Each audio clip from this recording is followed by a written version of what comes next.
दोस्तों, आज सुनिए सिंहासन बत्तीसी सीरीज़ की अगली कहानी। यदि आपने पिछली कहानियाँ नहीं सुनी हैं तो डिस्क्रिप्शन बॉक्स में लिंक दिया गया है, आप उस पर क्लिक करके उन्हें सुन सकते हैं। आइए आगे बढ़ते हैं इस सीरीज़ की अगली कहानी के लिए। पांचवी पुतली लीलावती ने भी राजा भोज को विक्रमादित्य के बारे में जो कुछ सुनाया उससे उसकी दानवीरता ही झलकती है। कथा इस प्रकार थी।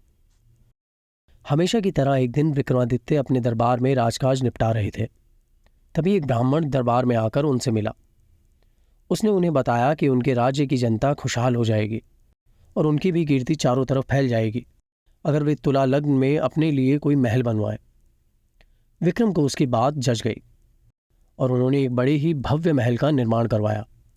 कारीगरों ने उसे राजा के निर्देश पर सोने चांदी, हीरे जवाहरात और मणि मोतियों से पूरी तरह सजा दिया।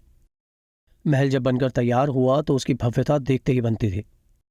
विक्रम अपने सगे संबंधियों तथा नौकर चाकरों के साथ उसे देखने गए। उनके साथ वो ब्राह्मण भी था। विक्रम तो जो मंत्रमुग्ध हुए, वो ब्राह्मण मुंह खोले देखता ही रह गया। बिना सोचे उसके मुंह से निकला, काश इस महल का मालिक मैं होता। विक्रमादित्य ने उसकी इच्छा जानते ही झट से वो महल उसको दान दे दिया। ब्राह्मण के तो मानो पांव ही जमीन पर नहीं पड़ रहे थे। वो भागता हुआ अपनी पत्नी को ये समाचार सुनाने पहुंचा।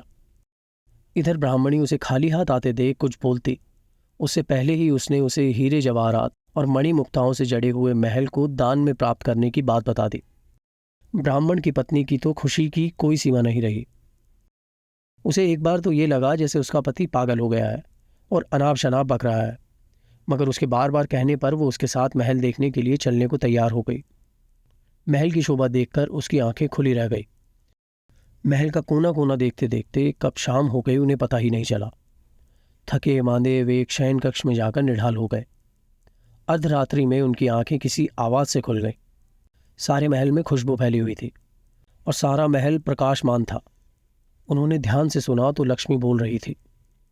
वो कह रही थी कि उनके भाग्य से वो यहाँ आई है और उनकी कोई भी इच्छा पूरी करने को तैयार है। ब्राह्मण दंपति का डर के मारे बुरा हाल हो गया। ब्राह्मणी तो बेहोशी हो गई। लक्ष्मी ने 3 बार अपनी बात दोहराई, लेकिन ब्राह्मण ने कुछ नहीं मांगा तो लक्ष्मी कुद्र होकर चली गई। उसके जाते ही प्रकाश तथा खुशबू दोनों गायब। काफी देर बाद ब्राह्मणी को होश आया तो उसने कहा, यह महल जरूर भूतहा है, इसलिए दान में मिला है। इससे अच्छा तो हमारा टूटा फूटा घर है जहां चैन की नींद तो सो सकते हैं। ब्राह्मण को पत्नी की बात जच गई। सहमे सहमे बाकी रात काटकर तड़के ही उन्होंने अपना सामान समेटा और पुरानी कुटिया को लौट आए। ब्राह्मण अपने घर से सीधा राजभवन आया और विक्रमादित्य से अनुरोध करने लगा कि वे अपना महल वापस ले लें। प्रदान की गई वस्तु को वे कैसे ग्रहण कर लेते। काफी सोचने के बाद उन्होंने महल का उचित मूल्य लगाकर उसे खरीद लिया। ब्राह्मण खुशी खुशी अपने घर लौट आया। ब्राह्मण से महल खरीदने के बाद राजा विक्रमादित्य उसमें आकर रहने लगे। वहीं अब दरबार भी लगता था।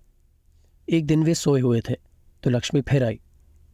जब लक्ष्मी ने उनसे कुछ भी मांगने को कहा तो वे बोले, आपकी कृपा से मेरे पास सब कुछ है, फिर भी आप अगर देना ही चाहती हैं तो मेरे पूरे राज्य में धन की वर्षा कर दें और मेरी प्रजा को किसी चीज की कमी न रहने दें। सुबह उठकर उन्हें पता चला कि सारे राज्य में धन की वर्षा हुई है और लोग वर्षा वाला धन राजा को सौंप देना चाहते हैं। विक्रमादित्य ने आदेश किया कि कोई भी किसी अन्य के हिस्से का धन नहीं समेटेगा और अपने हिस्से का धन अपनी संपत्ति मानेगा। जनता जय जयकार कर उठी। दोस्तों, आप सुन रहे थे सिंहासन बत्तीसी सीरीज की कहानियां। इस सीरीज की अगली कहानी सुनने के लिए आप हमारे साथ बने रहिए। आपको ये कहानी कैसी लगी आप हमें ज़रूर लिख सकते हैं। इस सीरीज की अगली कहानी सुनने के लिए आप अगला वीडियो ज़रूर देखें। धन्यवाद।